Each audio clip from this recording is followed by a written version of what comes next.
Good evening and welcome back to Sports Talk ATL. I am Chase Earl, joined by Alex. We had a great day on Tuesday. Braves got back to 500. Ronald Acuna was the big story. And then on Wednesday, we were hoping, hey, it's the first time all season. Can we get to over 500? Obviously, that didn't happen. We'll talk about it at later in this show. But I do want to talk about Spencer Strider because I wrote something on the velocity. He pitches this sim game. You can go check it out at Sports Talk ATL. I'm going to talk about it in depth right now, because I mentioned it briefly on this show about what we're going to expect from Spencer Strider, and he's throwing 93, 94 in the sim. Okay, I get it. You're not going to go 100%. You don't have the adrenaline like you do have with 45. I fully expect the next time we see him on the mound in Atlanta, providing everything goes well, he'll be at that 95, 96. But I seriously don't understand why people can't understand why 95, 96 could potentially be a much lesser version of the Spencer Strider that we saw. And they're pointing to, they're like, oh, well, he's injured, you can't expect. Okay, exactly. That's exactly what I am saying. Like, there is a cause for concern that he might not be the guy that we're used to seeing. And we don't know what that's going to look like. It could be great. It could be really bad. It could be somewhere in the middle. I expect it to kind of be somewhere in the middle, like we always like to say. But I don't know how we're not going to sit here and act like he didn't have the best fastball in baseball. It was a plus pitch that almost nobody could hit, even if he threw it right down the middle. And now it's 95, 96. And we're not like, oh, that's not that. We can't say that has the potential to be a problem, because it does, guys. Like, that's ridiculous not to sit up here and say. And let's not act like Spencer Strider just threw one game in Toronto. He was throwing games in spring training. He was throwing bullpens since February. Like, he had built his way up to what we saw in Toronto, which was an average fastball of 95.5 miles per hour. Could it get stronger over the course of the season? Absolutely. Might it take a year? Absolutely. I'm not saying he's cooked. I'm just saying, as far as this year's concerned, how he's going to help this team, I don't understand how we can't look at this and be like, hey, he might not quite be the guy that we expected. We're used to that phenom that he's been. Yeah, I don't really know where to go with this. He did say, I'm working on the off-speed stuff, talking about the sim game. He says, I can steer rear back and light up the gun. You got to take his word for it. I'm of the belief that it is a nothing burger. I think that he will eventually get back to where he was. But to just blow off if he can't, that is also being disingenuous to, like, what the difference is between 95 and 99. Like, I don't think that it's going to be an issue. I think that he will get eventually back to sitting 97, and when he needs it, rearing back and hitting 99, 100 when he needs it. But to just, scoff at the fact that if he is sitting 95 and he is not a much lesser pitcher is asinine, because it is a big deal. 2 miles per hour might not seem like a lot to you, but you're not standing in the batter's box. It is a big deal. You go from an absolute elite fastball to an above average fastball. That's not to say he still can't be a good pitcher or even a great pitcher, but to just, brush off the fact that the velocity could be a concern is being disingenuous. I am on the side opposite of you, though, that I do not think, I think eventually he will just, be able to rear back. And maybe it has to do with the fact that, he is working on other stuff, specifically the sim game. And I know you brought up Toronto, but I think one game is not worth sounding the alarm. This is what I'm saying. It's not one game. Like, I watched every one of his games in Gwinnett. Like, it was 94 to 96. Like, that's what he was sitting. And he would touch 97 on a very, very occasional. And listen, I fully believe that there is a strong chance that by the time August, he might be throwing 97, 98, 99. And I definitely believe at some point in his career, whether it's a year or 2 years down the road. I mean, we see this with pitchers. Guys go through, whether it's mechanic issues, whether it's just coming back from injuries, where maybe it takes them a year to get back to full strength and fully trust their stuff. Or maybe they don't feel like they need to do that. And maybe that's the case with Spencer Strider. Like, I am in no way saying he cannot be great. He cannot get back to what he once was. But I'm also sitting here watching the velocity in all of these starts from spring training that we've had available to us, and being like, okay, well, the velocity that once was there isn't there. And for whatever reasons, whether it's mechanics, whether it's his choice, whether he's holding something back, hopefully it is just holding something back. I don't know why he would just say that. That's for sure, that would be a crazy I don't know if he was saying that, like, in terms of, like, okay, so he's throwing 93, 94 yesterday. And maybe he's like, oh, I still have 96, 97 when I want it. Or do I have 99, 100? Listen, And this is the other thing for people acting like it's not. Spencer Strider in 2022, when he was throwing 100 miles per hour regularly, like hitting 100 regularly on the radar, sitting 99, 100, average fastball velocity over 98 miles per hour. When he was doing that, he was the cockiest dude about his fastball. He was like, yeah, I mean, people will say like location, but guess what? If I could throw 99 down the middle, I'm going to take that. So he knows how, if anybody knows how important velocity is, it's the guy. That's coming straight from the horse's mouth. He knows 99 is better than 95 anywhere. So forget 95. That's all I'm saying. That is all I'm saying. I'm not saying that he can't get better, but I'm just saying 95, 96, a lot different than 99, 100. A lot different. Yeah, it is a lot different. I'm going to, side on the fact that, I mean, there is no point in throwing, no offense, 99 to a sim game or, honestly, in Gwinnett either. I mean, it's sexy and it's awesome, but it's also not necessary. And the risk reward ratio might not be worth it for a guy who's on the mint. Yeah. I mean, all of these things are very possible. I am just pointing out the fact that we haven't seen him do it. Like we have, since dating back to spring training, we haven't seen that that patented 98, 99, 100, 101 mile per hour fastball that was an absolute unicorn pitch. Like I just want to help people understand. And I know some people do understand, but that pitch was insane. It was unhittable. Like that was what made Spencer Strider arguably the most talented pitcher in baseball. So I just want to see it again. Right. I just want to see it again. We're all in the same boat. Yeah. Some people are, the sky is falling, and some people are just, covering their ears and putting their hole in the ground. And I think everything, it's probably somewhere. I think he'll be fine. Like there's no point in me saying that he's going to be a bad pitcher because Spencer Strider has great stuff. Like his slider is good. He's really worked hard on that changeup, and that's become a lot better. And you hear him saying that's what he's working on. Yeah. That changes. And I think part of this entire thing, you take a step back and you're like, all right, I've had 2 UCL injuries and I'm, 25, 26, 27 years old, whatever the hell he is. And I don't want to go through that. So maybe I focus on throwing 96, 97 miles per hour and work on that slider, changeup, curveball combination that I've been working on for the last several years. And I don't need to throw that hard. I mean, Spencer Schwellenbach's doing just fine throwing 96, 97. But he has 99 in the bag. Yeah, he has not. Yeah, but that could be this. But he sits 96, 97, has it in the bag, which we know Spencer Strider probably does if he wants to hum it up there. Like I'm sure we'll see 99. Sure, he could throw 102 if he really. I'm sure we'll see that at some point this season. But like if he has the 4-pitch mix that he can turn to at any time, like he's all of a sudden so much more of a dangerous pitcher, even if he's throwing 98, 99. I mean, if I'm the Braves, I'm weighing the possibility of longevity with the height of what he was. And it's a difficult decision in terms of what you advise him to do. Yeah. Well, it's also because you're paying him and starting pitcher markets are exploding, obviously. But you're still paying him a reasonable number because you extended him so early. So even if he does take a step back in terms of his overall effectiveness, you still got a pretty good bargain. You just won't get the Spencer Strider that we saw averaging 13K per 9. Yeah. Well, I think it's a bigger deal for him, right? Like when you have 2 of those major surgeries, and yes, he got paid the $75 million deal or whatever from the Braves, and that's plenty of money. That's plenty of money to live off. Well, I'll take $75 million, but he's also just saw what Max Fried got. He also sees what Garrett Cole got, where like Spencer Strider has the kind of talent where if he ends off this contract, the way that we know he's capable of, he's going to get 300. And by that time, it could be 400, 500 mil. So for him, he's got to be thinking, I got to stay healthy first and foremost. And that's a smart thing. But I do want to say one last thing.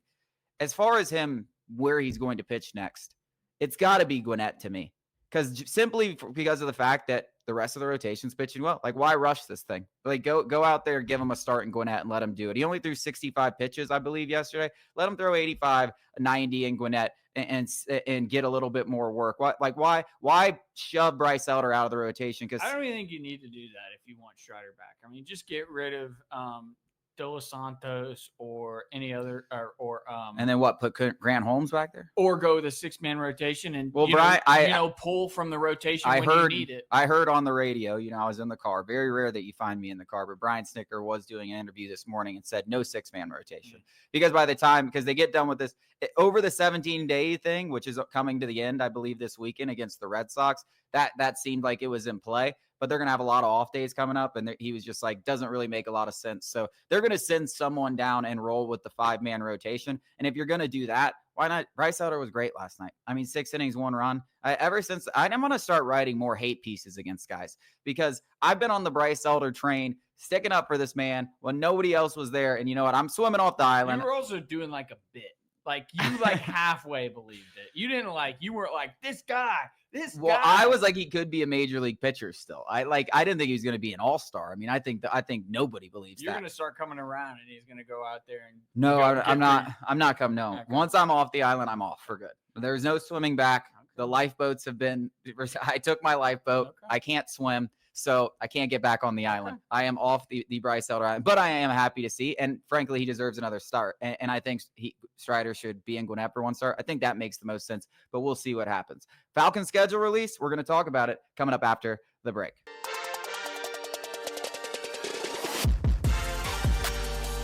The Atlanta Falcons officially released their 2025 NFL schedule. And we talked about 4 of the standalone games. We're going to have 6. We are going to have 6, which is absolutely amazing for a team that has not made the playoffs. And you wrote about it. Go check it out on SportsTalkATL. We talked about it a little bit about it yesterday, but it's simply because the belief of Michael Penix and what this offense can look like with him and how exciting it could be, especially if the defense continues to suck. Could be a lot of shootouts, but let's go. We start with the 4-time defending champions, the Tampa Bay Buccaneers. Hell of a way to start. Yeah. Hell of a way to start. And then you go to Carolina. So back-to-back division games right off the bat. Can't start 0-2 this year. No, week 1. Bucks, week 2, Vikings. Well, I don't know why I have this pulled up on the internet, but the Vikings is completely just not here. So that is not my fault. That is a Google fault.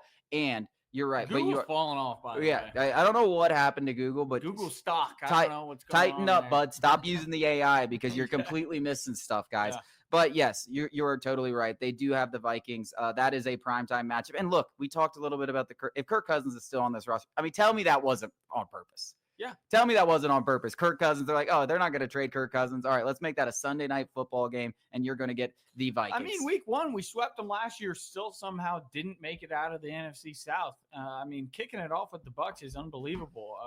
Michael Penix didn't play the Bucs last year. Those were both Kirk Cousins games. So this is a whole new field. And then Vikings, like you said, J.J. McCarthy versus Michael Penix, both rookies, basically, even though they're in their second year. Absolutely electric stuff right off the bat, just like last year. I mean, we had a week 2 primetime game and a week 3 primetime game. I think this is honestly the start of this. The Falcons schedule. Rough. Yeah, I mean, you get the Bucs, you get the Panthers. We're gonna be home underdogs to the Bucs. You get the Vikings, you get the on the road against the Panthers, which is going to be that'll be the only game we're favored in if they're Dolphins favored. Game. They might be favored by 2 points. I mean, that will be a very small. I'd say we'd be favored by like 2 points. Yeah, I mean, look, especially with what happened at the end of last year with Bryce Young, he obviously looked better. We remember that Week 18 matchup. Then you get the Commanders.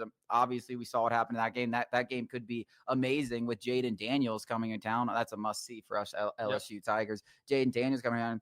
Then you get an early bye week, which could be necessary. You could be necessary, though, because then you get a Monday Night Football matchup with the Buffalo Bills, and then you travel across the country to face the San Francisco 49ers on a short week and Sunday Night Football, which is insane. Just insane scheduling. So you better start off those Bucs and Panthers game. I'm looking at those. I'm like, you really need to get a little cushion. You need to go 2-0. Yeah. Well, we will be underdogs in every single game in the first 6 games other than the Panthers. We're going to be home dogs to the Bucs opening. We're going to be on the road. Vikings will be underdogs. We'll be favorite over the Panthers. We're going to be home underdogs again against the Commanders and the Bills. And then 49ers Absolutely. At home, they're going to be favored. So that is not great, Bob. And it doesn't get too much easier. And it's not like these defenses are easy either. The Vikings defense is good. The Bucs defense improved a lot. The Commanders defense isn't great, but it did add some pieces this past season. The Bills defense added a lot of pieces, and the 49ers defense is obviously always good. So Michael Penix Jr., that's a rough start to a season. Especially, 2 divisional games and 3 primetime matchups in the first 6 weeks. In the first 6 games, 7 weeks. And then it doesn't get too much easier because then you're coming back, across the country and you face the Dolphins. Not an easy game. Then you go up north, to New England. You never know how the weather's going to be out there. It could be a cold game. Although Michael Penix played in Washington, you kind of like him up there in a cold weather atmosphere. And then you get your Berlin trip, just smacked right in the middle of all of it. Hopefully you can take care of business. But obviously when you're traveling to Germany, you never really have any idea which team is going to respond. Usually a very ugly game. And then you don't get a bye week. You travel all the way back. Not even across the country, across the pond, and you face the Panthers for a critical divisional match. I mean, I'm starting to see, we talked about the 7.5. Why the 7.5? Because if Michael Penix isn't really, really, really good. I'd like to think that Vegas didn't know the schedule when they were setting these lines, but who am I kidding? They probably knew. Well, they knew who the opponents were. Well, yeah, but I mean, it's not, so I say it all the time. It's not about who you play. It's about when you play them. And obviously injuries play a role in that. But the best example of this is Tom Brady and the Patriots. You caught Bill Belichick and Tom Brady in September and October, and you better be thanking your lucky stars, because if you catch them in November and December, it's a completely different beast. These great teams evolve. And we are catching a couple of teams, I think, early when is great. Like, I think catching the Vikings early is really big because of J.J. McCarthy. Like, J.J. McCarthy could be a completely different quarterback by season's end than he is in week 2. So, in some instances, it is great. And then in other instances, it's not so great. Because like you said, you get that Panthers game right after the Colts game in Germany. And let's just say, I assume they'll be, what is that? That's week 11, week 11, 12. They're not going to be completely out of the playoffs, but they're not going to have any hope of a playoff. They're going to be playing spoiler already in week 12 while we are still battling for our playoff lives. Like, that is the type of stuff where it's not like who you play. The Panthers suck. They suck no matter what. I don't care what happened in week 18 last year. Their defense is going to suck. Bryce Young still has to develop more. They have absolutely no offensive weapons still. And I don't know about Dave Canales, but that moment when we're coming off of all that travel, we're going to be tired. We're going to be hurting. And they're going to be like, cool, let's play spoiler. Yeah. I mean, at that point in the season, I believe it's a very, very tough stretch, that first stretch leading up to Berlin. I think you got to hope that the Falcons can be 4-5.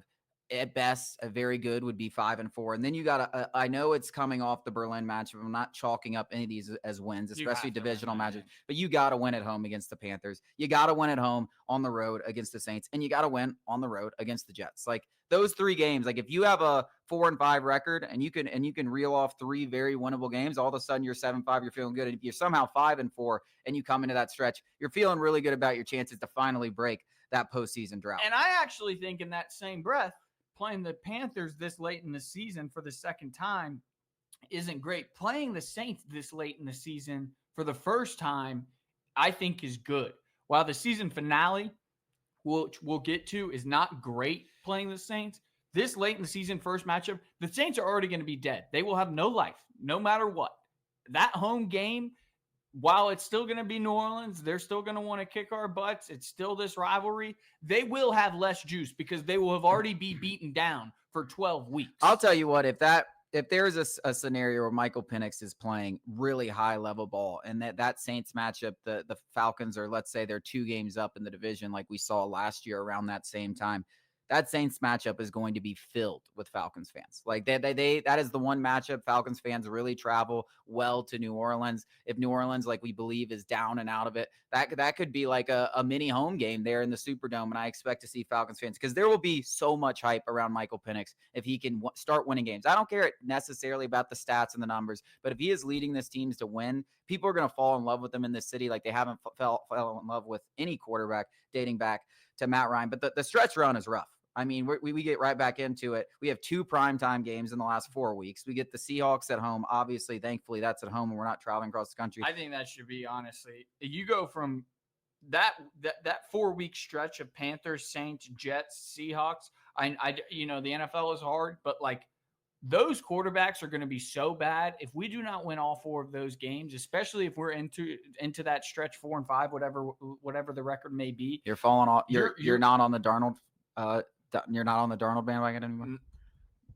Sam Darnold sucks. I can't believe the Seahawks did something so stupid. I think the funniest part about the Seahawks doing what they did is they got worse. They traded a guy that's like average for average, but like I think one is a little bit better average. But like you can make the argument for either. But there's no like Sam Darnold has never been average in his life outside of a Kevin O'Connell offense ever. Yeah, no, I mean I agree. Listen, Kevin O'Connell's a genius. I mean that's why we're giving, even with JJ McCarthy, we're like that's why that Vikings game is so brutal, and their defense is nasty. Yep. I mean Brian Flores is a great defense, and they've got the guys. I mean this is not that week we 2 saw is going to be brutal. I mean look at what I know Kirk Cousins maybe wasn't feeling 100% himself, but he wanted to perform well, and Brian Flores put him in a blender that entire game this past season. But yeah, you got the final 3. I mean, Bucks on Thursday Night Football. Then you got Monday Night Football against the Rams. Very, very team. Thankfully, that game's at home. And then you have the Falcons Saints. Obviously, you have to win that game. Like, we shouldn't even really be saying this, but team playing spoiler, huge rivalry.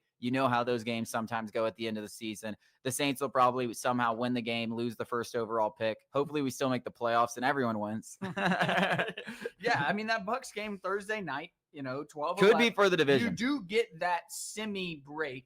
It's a Thursday night game, and then the following Sunday we play the Cardinals, but that game is in Arizona, so you do lose a day traveling. And I think Arizona is one of those teams that can quietly. See, that's another game that just wasn't up here on Google. Yeah. So Google's out here tripping. Kyler Murray doesn't get the respect he deserves, and I think that Arizona is a team that should not be taken lightly. And then you said it. The Rams are going to be battling for a playoff spot, and whether it's a spot in the playoffs or seeding in general, that Week 17 primetime game is going to have playoff implications. And like you said, Week 18, you would be a slack-jaw idiot to think that game is not going to matter to the Falcons. Like, we had already wrapped it up. I promise it will matter. I promise. Yeah.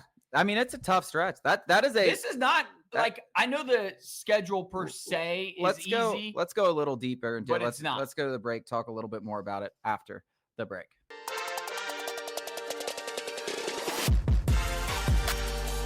So we just ran the schedule game by game outside of a few gaffes, thanks to Google. I can't believe that. I thought they were trusted. Alex. They cannot be trusted. I will go to the Atlanta Falcons team site next time I look up the schedule.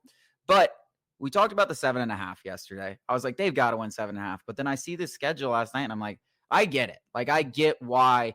It's hard to paint. I mean, the NFL is just so close. It's hard to say, oh, that's for sure a win. That's for sure. It seems like all the games on that schedule, outside of we maybe almost lost to the worst team in football last year in the Raiders. But it seemed like every game when I'm looking at that, outside of maybe one or two, I'm like, yeah, I don't know. Like, I don't know. I can't really say that they're definitely going to win that game. The Saints are like the one that I'm most confident in. That's our biggest rival, and they could easily split. We split every year. Every single year. I mean, they were awful last year, and they fire, and Kirk Cousins dies. And Darren Rizzi that was the comes in beginning of the end. And the Saints are playing on fire. They're loving life. And look what it did to us. The NFL is just so much different than any other sport in that capacity, that counting wins before the season starts, counting a win during the season the week before is just absolutely asinine, because first of all, we don't know who's going to be playing. Injuries happen to every single team all year long. A couple years ago, we beat the 49ers when they went to the Super Bowl, but guess what? They were missing Trent Williams, Nick Bosa, nearly every single one of their good players, and you wouldn't think of that. Guess what? We beat the Eagles last year, the Super Bowl champions that dominated the Chiefs. Like, this game is so much different than any other sport that trying to be like, oh, we're for sure. Like, I see idiots, and that's what they are. They're idiots going floor 8-9, ceiling 13-4, actual or reality, 10-7. Yeah, 10-7. It's like the patent 10-7, 11-6. Every team, I mean, even the Titans fans who just got the number one over. Oh, we got Cam. Oh, 10-7. We got 10-7. It's a joke, guys. We'll sweep our entire division. All those guys suck. Vegas is not right all the time, but guess what? They're right a lot more often than they're wrong. And every single one of the Vegas win totals for the Atlanta Falcons since Matt Ryan has been gone has gone under. Every single one of them. And now you could go chalk that up to Arthur Marcus Smith. Mariota, I believe. No, Matt Ryan was the only single one. That one with Matt Ryan was 4.5. We got 7 wins with Marcus Mariota, and we went over. Okay, that was the 4.5 one. So with Marcus Mariota, we had 4.5 wins. Yeah, and that was the only one. It was the second year with Marcus. Yeah, because everyone thought we were going to suck, and we did suck, but we were able to win 7 games. And like you mentioned, we beat the 49ers. Marcus Mariota wins NFC Player of the Week. Everyone expected that, but no, that's the NFL. Right. That's the entire premise. I will say the Falcons are probably going to be the most up and down. Yes. They look amazing one week. They look awful the next week. Like it feels like the type of season where Monday Night Football against the Bills, shocked. Wouldn't be shocked if Michael Penix has an amazing game and just goes out there and everyone's in love with them. And the next week, stinker on the road against San Francisco, even if San Francisco's not that good. But you think about the travel, you think about going on the road, you think about all that Robert stuff. Saleh taking over that defense. Yeah, it's like, it's going to be so hot and cold. I feel like the entire season that it's like strap in. The highs hopefully are very high for Michael Penix. The lows, we were used to those. Well, shouldn't even be worried about the lows. We can't get lower than we've been. I saw people arguing about the Falcons. This Falcons Vikings. We've kind of turned into a bit of a rivalry with Kirk Cousins, which is funny because we all hate Kirk Cousins now. We're on the same side. Let's all get behind the fire week 2 in Minnesota and just be like Kirk, you're not allowed to come Kirk here. Cousins, or we can crucify him in the middle of that field in Minnesota. But people are arguing like, JJ McCarthy sucks and Michael Penix is great. And, we're going to win that game. And it's like, Michael Penix has played exactly 3 games. I think he's going to be our Lord and Savior, Jesus Christ, here in Atlanta. But let's also not forget how erratic some of his throws were. Like, for that Giants game was not good. And for a large part of that Washington game, he was not good. And then obviously Carolina had the worst defense in football. Like, we need to tone down expectations and also realize that just because a guy like J.J. McCarthy hasn't played a lick of football coming off of a season-ending injury, this man, Kevin O'Connell, turned water into wine, turning Sam Darnold into a viable quarterback.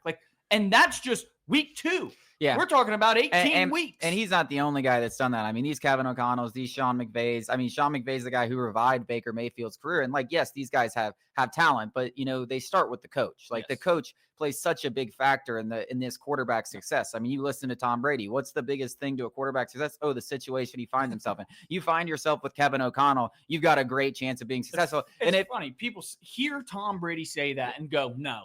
Nah. It's also funny. You fail with Kevin O'Connell. You should probably not get picked up by anyone in the league. So true. And if O'Connell believes J.J. McCarthy can do it, he can probably do it. Who are you to say?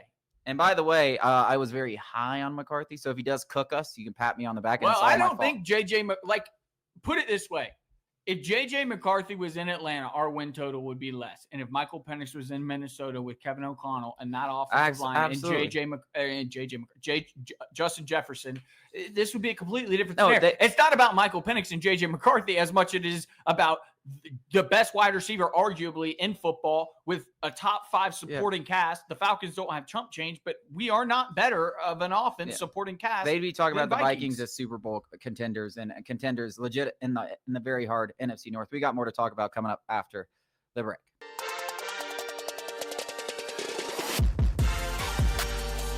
Welcome back into Sports Talk ATL. How about them Celtics?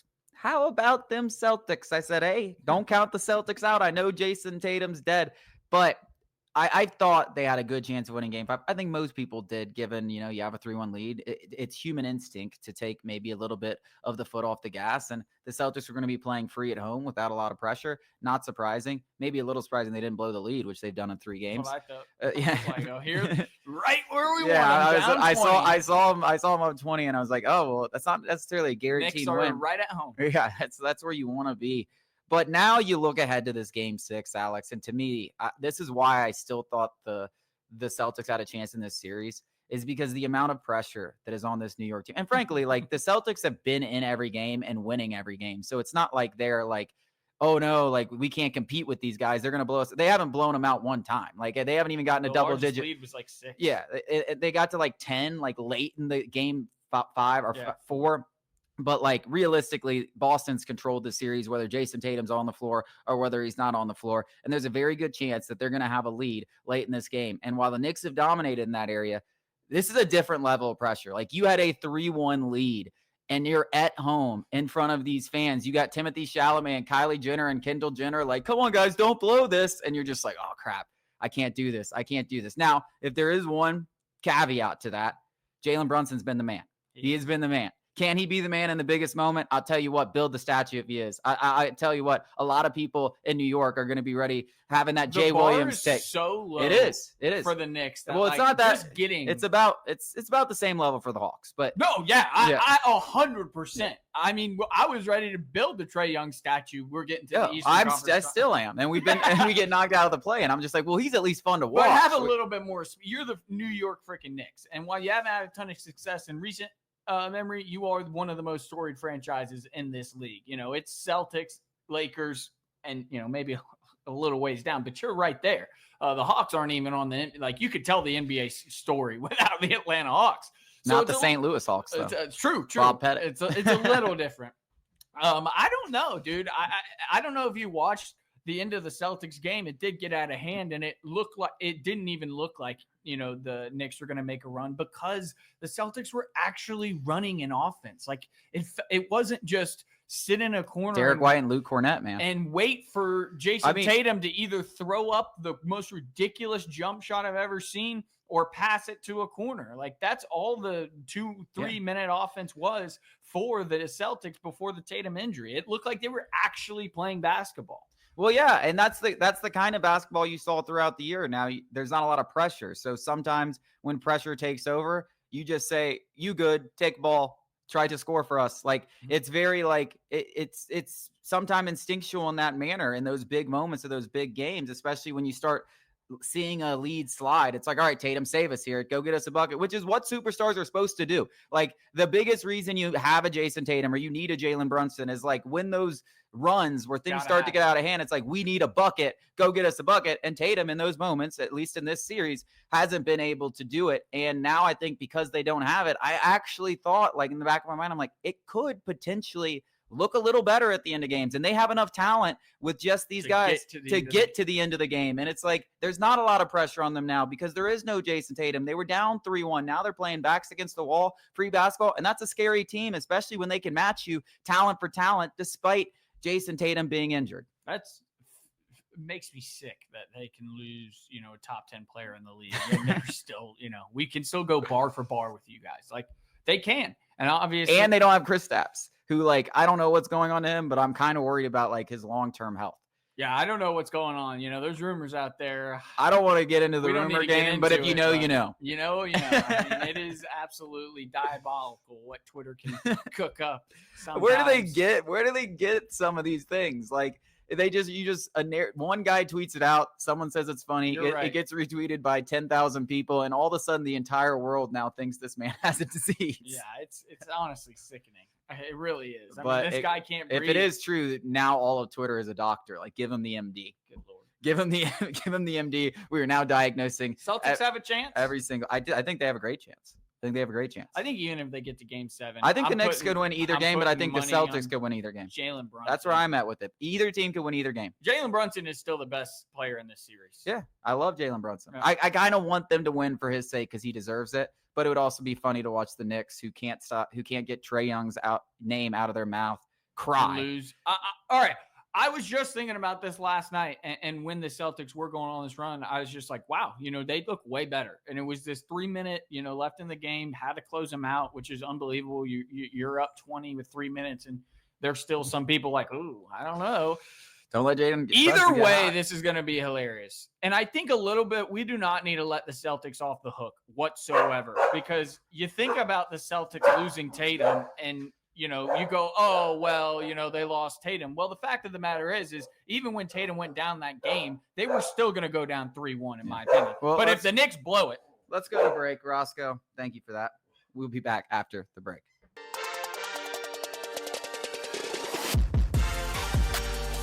We've reached the point in the season, the point of the NBA playoffs, where we're not going to have two games on at the same day. It's the one game for the next quite a bit of time. And then we won't even have one game every single day once we get to the NBA finals. But then it's like once every 3 days. Yeah. This has been a terrific NBA playoffs. It's just unfortunate that it is coming to an end. We have one spot left in the conference, or two spots left in the conference finals. We talked about the other one. This one is tonight. We got the Thunder, or we got the Nuggets. I'm tripping. Who do you like? You think the Nuggets extend the series at home? I don't know. I guess it just depends on whether Jamal Murray is going to hit one shot in the fourth quarter. If Michael Porter Jr. decides that he remembers What is how to up with play Michael Porter Jr.? That guy forgot how to play basketball. I mean, it's that simple. I mean, Nikola Jokic can kind of do it alone. I saw somebody pull up a stat that like he averaged like 16 would-be assists per game, and it ended up being like 10 actual assists because they missed about 6 of the would-be assist shots. And last night in the playoffs, he is averaging like 18 would-be assists per game, and he's averaging like 8 assists per game. Yeah. That's an unreal amount. And obviously the playoffs, you got to take that into account, but also like these guys suck. I feel bad for the Jokic. downfall of Michael Porter Jr. needs to be studied, and the guy was never really an all-star, but he was he could knock down threes. He was approaching that level when they won the championship a couple years back, where you were like, all right, that guy has if he can develop a little further, maybe we're talking about a fringe all-star, like a Jaylen Brown type, like. And he's just completely, I mean, the third option on that team is now so clearly Aaron Gordon. Mm-hmm. And Aaron Gordon's been playing fantastic throughout these playoffs. He might even be the second best player. Well, I was just about to say, team. I mean, he's closer to the second option than he is the third Well, I option. think Jamal offensively, but as an overall player, I don't, I agree. Aaron Gordon's the I think team. Aaron Gordon's probably the second best player on the team. Jamal Murray, hot and cold. You never know what you're going to get out of him. He could drop 35, 40 tonight, and you'll be like, oh wow, where was that? Yeah, this series has been, I think, the best. Out that and the Celtics, the 2-1s remaining. But this one, I think it's time that OKC puts their claws in and says, all right, it's our time. Over. It's our time. I mean, they're so much better. They're so much better. I said that when this series started, that if like the Clippers get in there, I think they got a shot, but the Nuggets have no shot. The Nuggets have punched, I believe, above their weight class more often than and I think the Thunder have let that happen. Tonight, I don't think they let that happen. I think they have a good performance on the road. But if he gets to game 7, who the hell knows? And if the Thunder are eliminated, who the hell knows who's going to win this finals? I mean, seriously, we will have 4 teams potentially in the Knicks, Pacers, Timberwolves, and Nuggets that nobody would have ever thought was going to win the finals when this thing started. I mean, maybe the Timberwolves, but the other 3, I mean, nobody was even giving them a fighter's chance of making their respective conference finals. Yeah, people like Ant, but like nobody actually thought by himself. They thought that maybe he could get to the conference I don't finals. think anyone thought, and I know we haven't talked about this game, but I don't think anyone thought Julius Randle was going to be doing what he's doing. I mean, Julius Randle is a legitimate, like, he's doing everything that you want. I mean, he's the best number 2 right now remaining in the playoffs. He is. Him or Cat, yeah. Yeah, I mean, but I would go Julius. Well, I guess it just depends on, which one of these idiots show up, because Karl Anthony Towns still has the ability and to and by idiots, are you talking about Karl Anthony Towns 1 and Karl Anthony Towns 2? Well, it feels like Julius Randle in New York was just a complete buffoon. But I'm saying this Julius Randle right now, what we've seen from Julius Randle in this playoffs. Just needed to get to a small market. Every single night, this guy is dropping 24, 7, and 10, 25, 8, and 6. Like, he is doing it all for the Timberwolves. We got one more segment coming up after the break.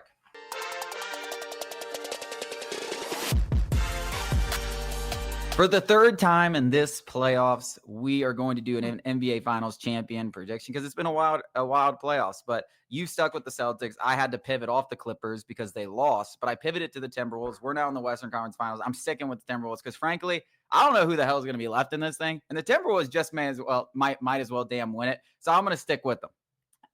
You can pivot. I had the Celtics. I will pivot because down 3-1 without Jason Tatum feels like the exact. Hop on the Thunder. Let me get you next round. I am going to go to the Thunder. Let me get you next They're round. the only minus money team left in the playoff, which is insane. They're the best team in the league. Yeah, but people putting like actual hard-earned coin on minus money going into the conference final. They haven't even made it to the conference finals. We all think they're going to, but that is such a stupid bet. I can't even imagine somebody putting like thousands of dollars on the Thunder at this point in the season. Like you missed the train. The train to like make a good bet on the Thunder left the station a long time ago. Like it left at about the beginning of the season. Well, I would say before the playoffs. Well, All-Star break, they were like plus 200 or like plus 180. Yeah. All right. Like, never mind. Yeah. That's so stupid. Like they were so good that they were like, yeah, they were not good. It was them and the Celtics that were like heavy favorites. It's just not worth it. Your value, you're You're giving your money away. I mean, as we've seen, I mean, just look at these playoffs. And I know the Thunder might come out and win it, but they've been pushed to the brink by a Denver team that ain't nothing special. And I imagine if this continues, if their run continues, they'll be pushed to the brink by someone else. I'm going with the Thunder because honestly, nobody has experience now. I'll be excited to knock you out of the playoffs other than the Nugs. Good. Nobody has experience. We'll have to come up with a friendly wager if the Thunder can even get out. You're not even there yet, bro. That wraps up our show. Thank you guys so much for joining us. We'll be back with you tomorrow.